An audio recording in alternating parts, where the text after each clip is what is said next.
And the lights go out and away they go. And it's a pretty good start by Ian Buxton from the second row of the grid, but a disastrous start by Danny Hands. Actually, he's gone right back through the field, I think we'll find.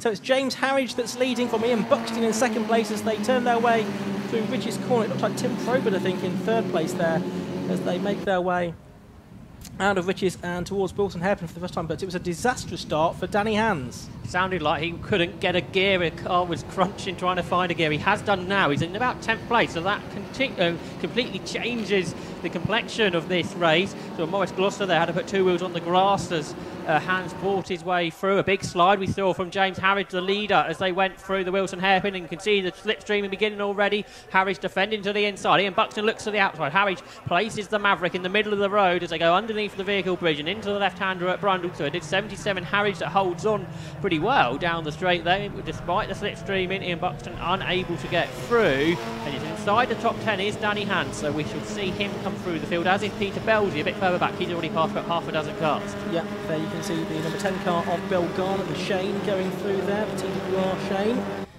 and he started the race in 14th position, but there is James Harris. He's going to come through to lead at the end of lap number 1 then, from Ian Buxton with the Union flag livery on his number 5 Daghorn in second place, and third it looks as if that's going to be Tim Probert, I think, at the moment, and then fourth possibly Andrew, no, Steve, right, saying Peter Studer's third, Steve O fourth, right, red cars, I think it's Peter Studer third, Steve O fourth, Christian Goller fifth. No, Tim Probert has now been inserted into the times. So, to clarify, 77 James Harris leading from 5 Ian Buxton, 4 Tim Probert. And behind a challenger, that's Peter Studer, going side by side with Steve-O on the inside line. Studer has it, got Christian Goller just behind. Then in the chasing group, and leading that group, is Danny Hands, who's recovered to 7th. There he is, getting closer and closer to them already, but he's 5.5 seconds behind the leader, James Harridge, who is already in, broke the toe to the rest. Yeah, 1.2 seconds ahead of Ian Buxton at the end of the first lap. It looks like it might be a little bit more than that now. And it's Tim Probert third, Peter Studer fourth, Steve-O fifth, Christian Goller sixth, and Danny Hands in 7th place. Danny Hands now on the back of this group. He was a second and a half behind at the beginning of the lap, and actually from third back to 7th, there's not much to choose at all. Those 5 cars right together as they make their way down towards the corner. It's Christian Goller thinking about having a look in the number 56 HS Challenger. Instead, right round the outside of him goes Danny Hands. A great move through Coram Curve, right round the outside. Lots of confidence there for Hands to gain that. Now the similar car of Steve-O is up ahead of him.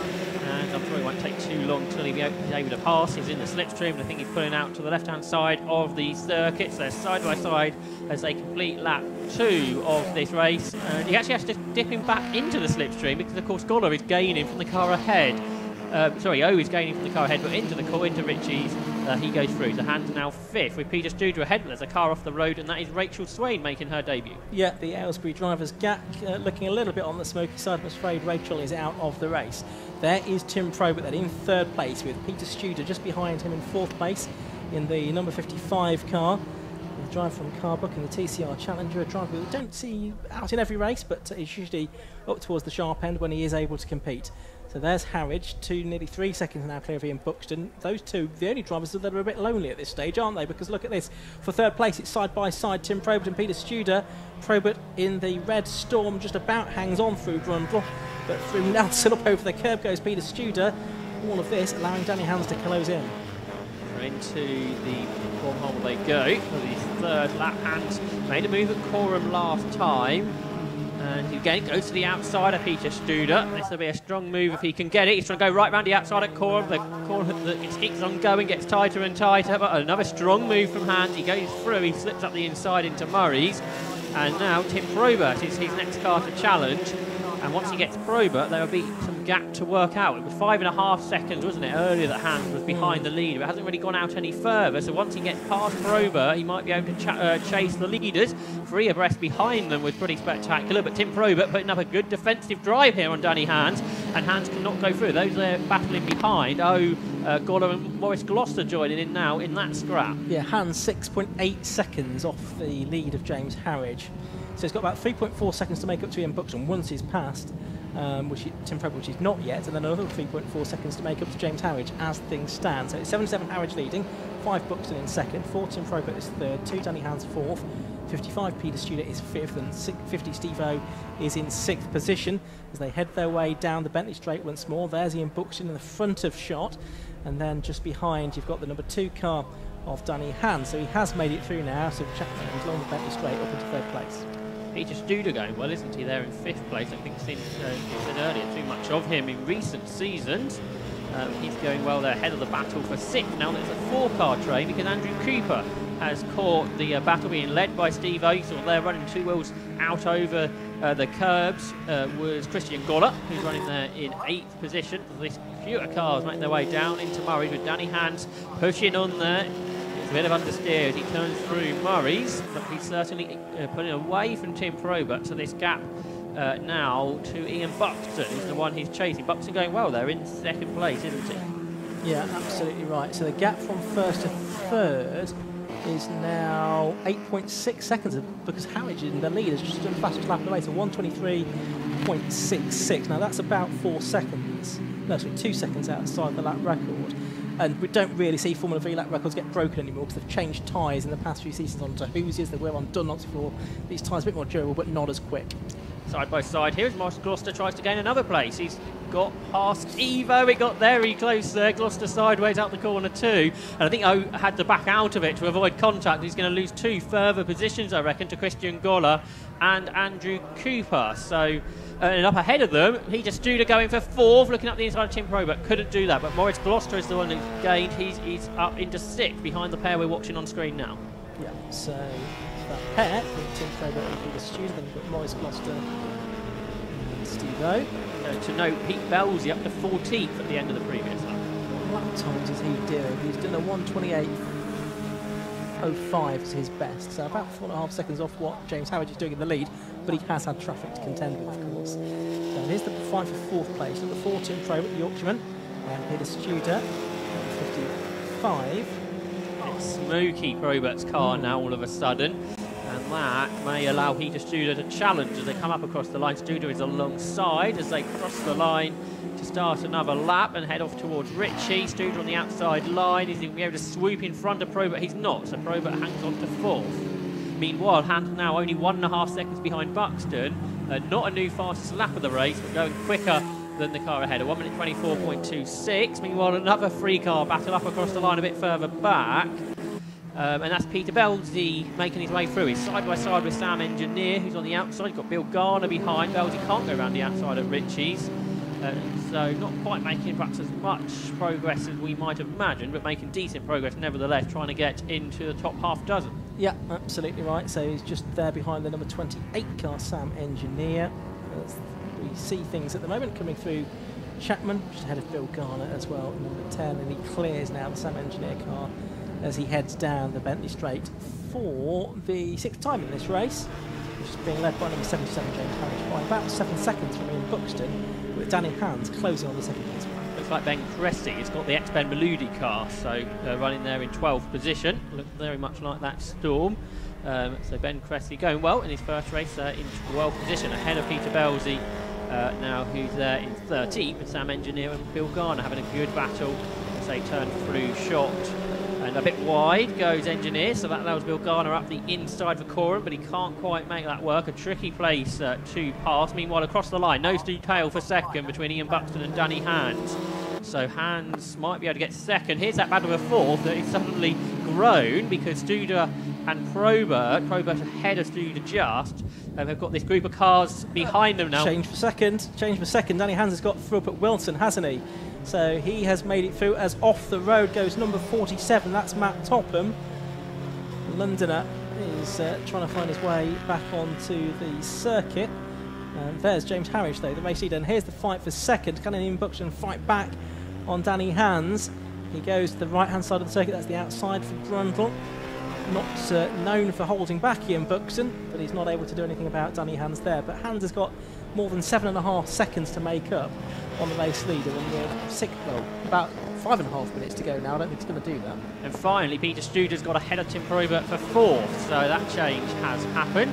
Studer in the TDS Challenger leading this 5-car battle for fourth position, ahead of Tim Probert, Maurice Gloucester, Andrew Cooper and Christian Gollard all involved in this, so this is 4th through to 8th.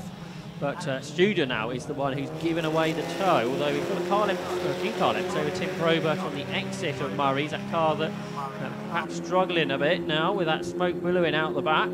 Across the line they come, and they get closer and closer to Studer again on the run up towards Ritchie's, and Probert darts to the inside.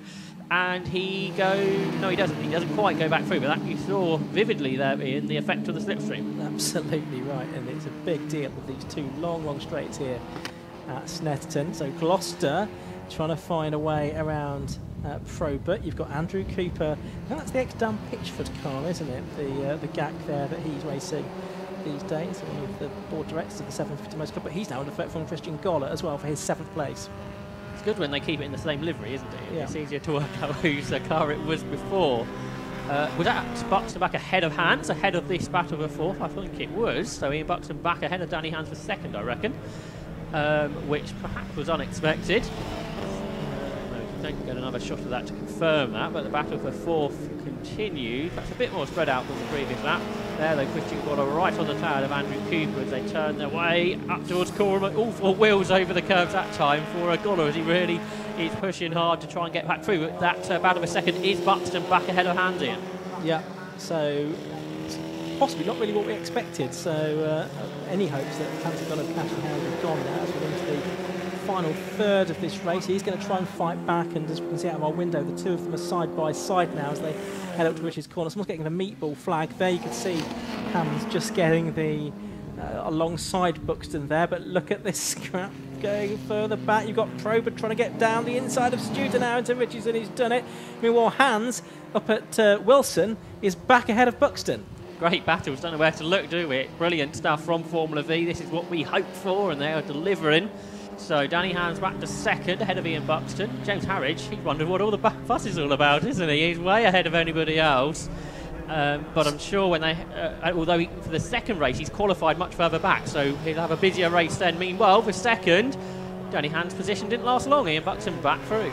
Well, for Harridge, it's a question of slipstreaming, what slipstreaming, but there it is, evidenced by Buxton and Hands have been doing quite a bit of it with each other over the last couple of laps or so.